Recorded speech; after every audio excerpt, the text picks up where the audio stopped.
Greetings, fellow human. I hope you're having a super spiffy-rific day. My name is Barron, and in today's video, we're going to learn all about vintage lenses. You're going to learn, why you want one, where you can find one, what they are, how you use them, all of the things. All of them.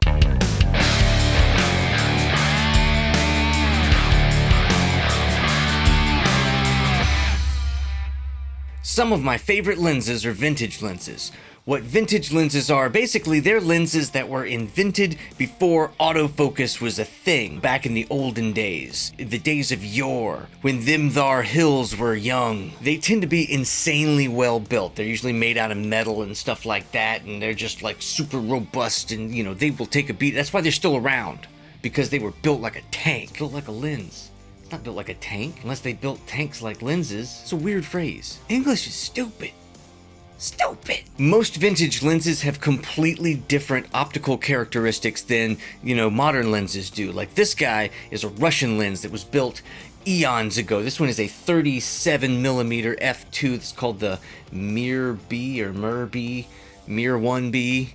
Mirwababi B, it's Russian. So when would somebody want to use a vintage lens instead of a more modern lens? Because, if it's newer, it's better, right? Yeah, that's what you young whippersnappers say. Whippersnappers with your big gluten boots. Get off my lawn.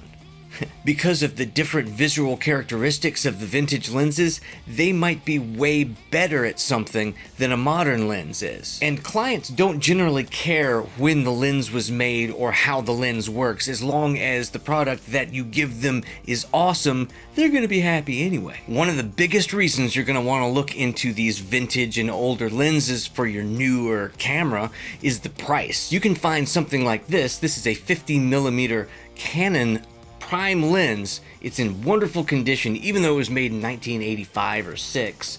You can get something like this between $20 and $40 on the internet right now. They're not that hard to find, and they are optically fantastic. You can very quickly and very inexpensively build up a set of prime lenses to use for your work. These three lenses together probably cost me about $60, $65. All three of them.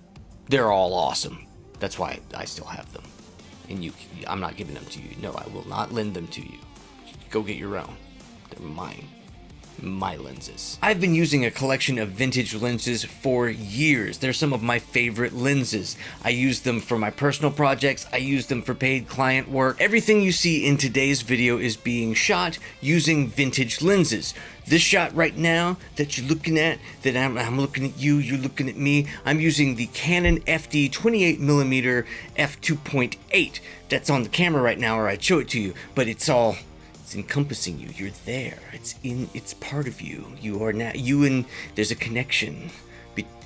Here's a collection of shots using vintage lenses. Now they're all of my friend Sonny, who you probably remember from a couple of videos ago. He was helping me out on a client project that I was shooting a few days ago. Now all these shots were using a variety of the Canon FD lenses.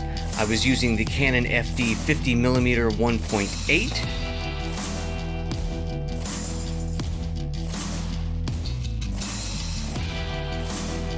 I was also using the FD 35mm 2.8, which is one of my favorites, and it's incredibly sharp,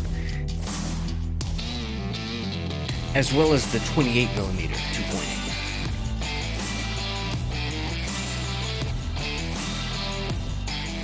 When you use a lot of vintage lenses, it really does set your work apart from everyone else. There's a slightly different character to everything, because it feels like right now everybody is using the same few lenses. Everything kind of looks like they're using those lenses. Use some of these guys and people are like, whoa, his or her work is so different and unique. I wonder what their secret is. And you know that their secret is lenses that are old. And remember, these are like old-timey lenses. They didn't have autofocus, so you got to do the autofocus on the lens itself, see what's focusing. And you also has the aperture on, so you open and close the aperture rings on. That's so fun. It makes clicking noises. So cool.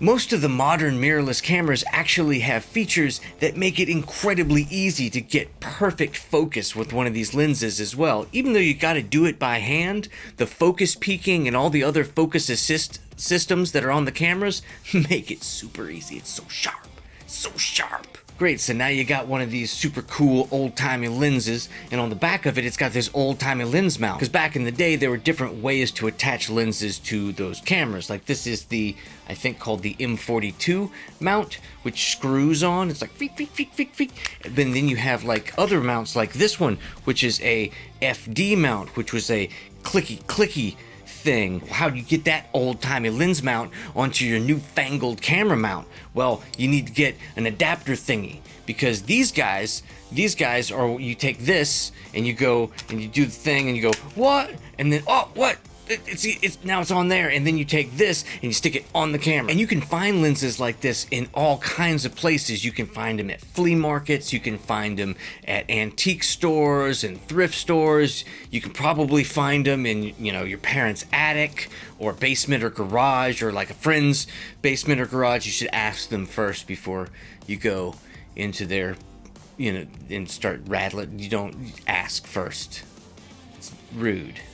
Don't be rude. And you can find them in all kinds of different places online. I get most of mine from Amazon, and I get some from eBay and other sellers as well. But be careful when you buy these things too, because they are old and you don't know how the previous owners might have treated it. Sometimes, you know, things can get inside the lens and stuff like that. You might have fungus growing in it. So you want to take a good look, you know, kind of look through it and see, you know, if it's got stuff inside of it. You also might want to check and make sure that there isn't any scratches on the lens that are going to affect the optical quality. You're going to want to make sure the aperture blades open and close, you know, so that you can see that and that the focuses properly. So check it out, and if you're ordering it online, you know, make sure that you have a good return policy with whoever the seller is. Amazon's usually pretty good about stuff like that, which is why I do that a lot with Amazon. Don't be too picky though. These things are old, so don't expect it to be like brand spanking new. Just make sure that it works the way it's supposed to work. Now I'm going to put some links in the description down there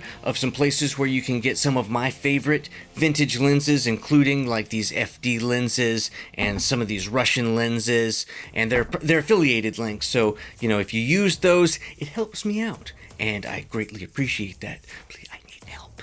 Help me. Help me. I'll also put some links down there for the adapters that I recommend. All right, that's everything I got for you today. I hope that is super cool information. I hope you're like super excited. You're gonna go run out and be like, I want the vintage lens. It's the This one's awesome, by the way. This is the Helios 44-2. It's legendary. Legendariness. It's also Russian. It's, you know, this guy loves vodka. That was racist. I shouldn't say that. If you like this video, go ahead and do the thing where the thumb goes up. If you did not like this video, there's a thing where the thumb goes down. You can do that. That's fine. And if you want to see more videos like this, I do a video every Monday. If you want to see a tutorial or some more stuff like this, you can go ahead and click the subscription-y thing and then ring the bell. You gotta ring the bell. Because if you don't ring the bell, you don't know that you subscribed. Because obviously, you know, you can't do just one of the you gotta do them both, man, because it's a weird system. Like, why can't you just be notified by subscribe? Why do you have to do two things? It's like clicks. Like YouTube's like, hey, you know, I don't want just one click. Oh no, that feels good, but I want to feel real good. I want to get 2 clicks, baby. And I'm gonna stop talking now, and you're gonna go out into the world and make some awesome stuff. Yeah.